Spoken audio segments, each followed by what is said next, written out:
The news broke across Iran in the early hours of March, sending shockwaves through every corner of the country. Radios crackled, televisions flickered, and mobile phones buzzed with the same message. Something unthinkable had happened. The supreme leader, the man whose presence had loomed over Iran for more than 30 years, was gone. Ayatollah Ali Khamenei, supreme leader for over 3 decades, was dead, killed in a targeted strike amid escalating regional conflict. His passing was not just the end of a political era, but the abrupt loss of a figure who had shaped the very identity of the Islamic Republic. For millions of Iranians, his sudden death shattered the only political reality they'd ever known, plunging the nation into uncertainty.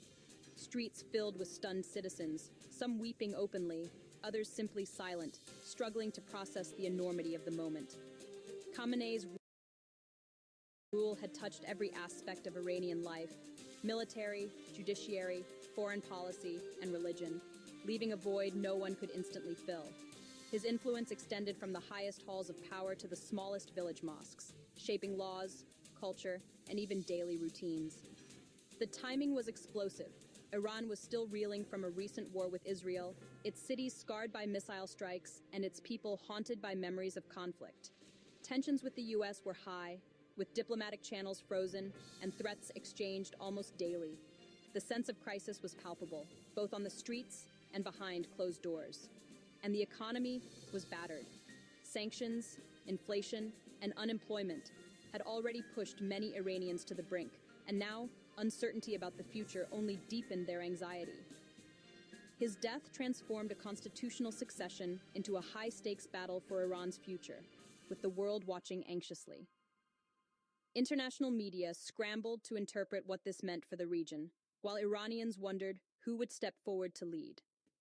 The next supreme leader will shape Iran's domestic path, its nuclear ambitions, and its relationship with the West. The stakes could not be higher, as every decision in the coming days would ripple far beyond Iran's borders. Iran's role in the Middle East for decades to come now hangs in the balance. Allies and adversaries alike are recalibrating, aware that a single misstep could ignite new conflicts or open unexpected opportunities.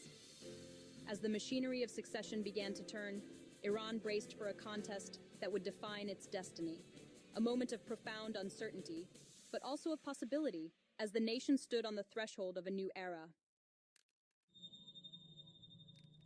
Iran's supreme leader isn't chosen by popular vote, but by the assembly of experts, 88 clerics vetted by the Guardian Council.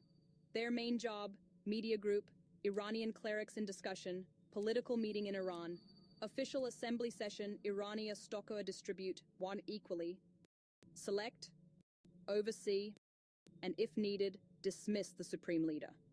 After the leader's death, a temporary council, comprising the president, judiciary chief, and a senior cleric, takes charge until a successor is named. The process is secretive and deeply political, shaped by alliances, rivalries, and the ever-present influence of the IRGC. The Assembly's choice will set Iran's ideological direction: hardline, clerical, or something in between. The stakes are enormous. This decision will ripple across Iran and the world. In the aftermath of the supreme leader's passing, one name dominates the conversation: Mojtaba Khamenei, the late leader's enigmatic and powerful son. For years, whispers about his role in the corridors of power have circulated, but now, his presence is impossible to ignore. Though rarely seen in public, Mojtaba wields immense influence behind the scenes. He is especially close to the IRGC, the powerful Revolutionary Guard, who see him as the guardian of their interests and a reliable protector of the status quo. His ability to navigate the complex networks of Iran's security apparatus has made him a central figure in the country's political landscape. Mojtaba's military background and deep security ties make him the hardliners' favorite for continuity and control. He is seen as someone who can ensure the regime's survival in turbulent times, and his supporters believe he will not hesitate to use force to maintain order. His reputation as a strategist and his loyalty to the system have only strengthened his position among Iran's elite. But his candidacy is deeply controversial. Hereditary succession contradicts the revolution's anti-monarchist roots, and many senior clerics question his religious credentials.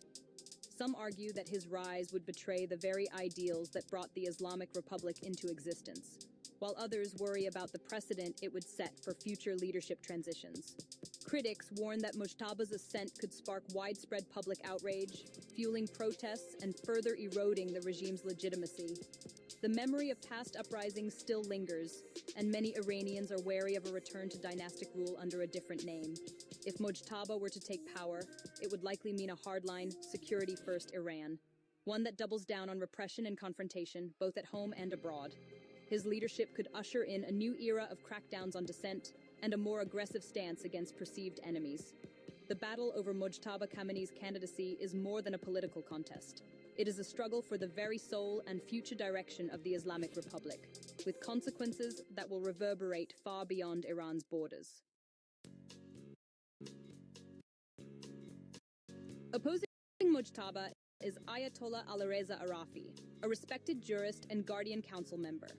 Arafi represents the traditional clerical establishment, advocating a return to religious authority over military dominance. As head of Iran's seminaries, he commands deep respect among clerics and shapes the next generation of religious leaders. His supporters argue he could stabilize Iran and restore legitimacy to the supreme leader's office. Arafi's leadership would likely mean consensus building, modest social easing, and a focus on clerical continuity, not liberal reform. For the world, he'd be a predictable, if still anti-Western figure, less confrontational than a hardliner, but no moderate. Two other figures stand at the crossroads of Iran's future, each offering a vision that could not be more different. Gholam Hossein Mohseni-Ejei, the current hardline judiciary chief, is a man whose career has been defined by his unwavering loyalty to the establishment and his deep involvement in the country's security apparatus. On the other side is Hassan Khomeini, the grandson of Ayatollah Khomeini, the founder of the Islamic Republic, whose very name evokes the revolutionary spirit of 1979, but whose politics are far more moderate and reformist. Mohseni-Ejei's background in intelligence and security means he is seen as the ultimate guardian of the status quo. He would likely double down on repression, expanding the reach of the state's surveillance and control over daily life. His leadership would signal a government ruled by an iron fist, where dissent is swiftly crushed and the machinery of the state is used to maintain order at any cost. Trusted by hardliners and the powerful IRGC, Mohseni-Ejei is a favorite among those who fear change. Yet he lacks the charisma to inspire the public, and his rule would likely mean more crackdowns, tighter restrictions, and an even more aggressive foreign policy stance. In stark contrast, Hassan Khomeini represents a moderate voice in a political landscape dominated by hardliners. He has consistently called for greater inclusivity, dialogue, and reform, seeking to bridge the gap between Iran's revolutionary past and the aspirations of its younger generations. His message resonates with those who yearn for change, especially among the youth and reform-minded citizens who want to see Iran open up to the world and embrace a more tolerant society. However, Hassan Khomeini faces significant obstacles. He lacks a solid power base among conservatives, and his reformist stance has made him a target for exclusion by the ruling elite. Despite this, his candidacy continues to inspire hope among Iranians who are desperate for a new direction, for a government that listens and adapts to their needs. Yet hardliners view him as a threat to their grip on power and have repeatedly sidelined him, blocking his path to higher office. Choosing Hassan Khomeini would mark a radical shift toward moderation and reform, a break from decades of hardline rule. But for now, that possibility remains a distant hope, overshadowed by the entrenched power of the conservative establishment. In the end, these two men embody the extremes facing Iran today: a future of total control and repression, or the faint but persistent glimmer of reform and renewal. When factions deadlock, a compromise candidate can emerge, a figure acceptable to all, if not beloved by any. Sadegh Larijani, former judiciary chief, fits this mold. Experienced, connected, and able to bridge security and clerical camps. Alternatively, the assembly might choose an older, transitional Ayatollah to buy time and preserve stability. Such a caretaker would maintain the status quo, avoiding decisive change while factions regroup. A compromised leader could mean policy paralysis, with real power shifting to the IRGC or presidency. In Iran's political chess game, the unexpected often prevails. In the immediate aftermath, Iran is governed by a temporary council, the president, judiciary chief, and a senior cleric. This trio commands the military, sets policy, and ensures continuity until a new leader is chosen. The current council, reformist President Pezeshkian, hardliner Mohseni Ejei, and cleric Arafi, embodies Iran's deep divisions. Their cooperation, or lack thereof, will shape Iran's response to crisis and influence the succession. If one faction dominates, it could steer the country's direction before a new leader is even named. The council also shapes the narrative, using state media and political maneuvering to influence the assembly's choice. Their actions offer the first glimpse of the power struggle defining Iran's next era.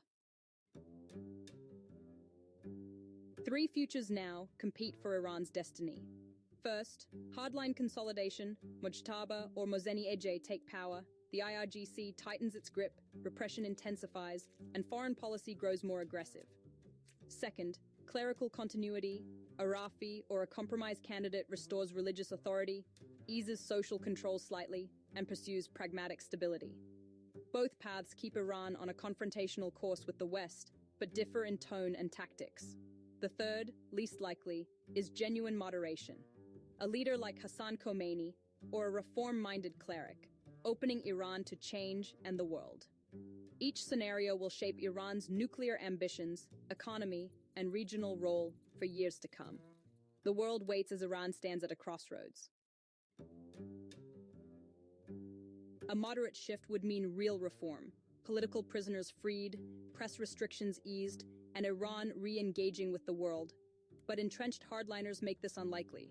The Assembly of Experts faces immense pressure from the IRGC, a restless public, and global powers. The next supreme leader's choice will reverberate far beyond Iran, affecting regional stability, energy markets, and the global order. Hardline rule risks new conflict. Clerical continuity offers tense stability. Moderation holds hope for peace, but remains remote. The death of Khamenei closes one chapter and opens another, its outcome uncertain. Iran's future, and that of the Middle East, hangs in the balance. The battle for Iran's soul has begun, and the world is watching.